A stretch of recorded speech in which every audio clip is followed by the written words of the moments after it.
În anul 1900, toate cunoștințele matematice din întreaga lume puteau fi scrise în aproximativ 80 de cărți.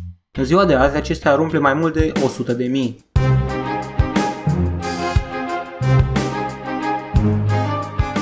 James Garfield, al 20-lea președinte al Statelor Unite ale Americii, putea scrie în limba greacă cu o mână, în timp ce scria în limba latină cu cealaltă. Saliva umană conține opiorfină, adică o substanță analgezică de 6 ori mai puternică decât morfina. Ornitorincul și echidna sunt singurele mamifere care produc lapte și depun ouă în același timp.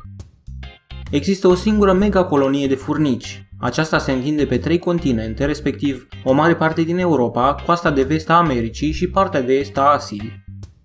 În Anglia și Scoția, o răscoală este considerată legală dacă implică cel puțin 12 oameni. În Statele Unite ale Americii, aceasta trebuie să implice 3 oameni, excepție fiind statul Nevada, unde este nevoie de doar 2 oameni. O femelă dihor va muri dacă intră în călduri și nu găsește un partener.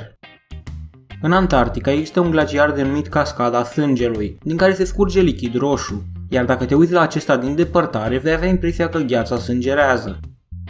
Toți urșii polari sunt irlandezi. Strămoșii acestora sunt urși bruni care au trăit în Irlanda acum 10.000 de ani.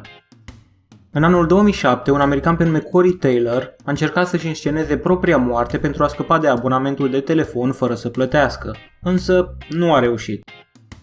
Charles Blodin a traversat cascada Niagara pe o frânghie de 300 de metri de nenumărate ori. Acesta a făcut acest lucru legal la ochi, într-un sac, pe picioroange, cărând un om în spate sau gătind o omletă la mijlocul distanței.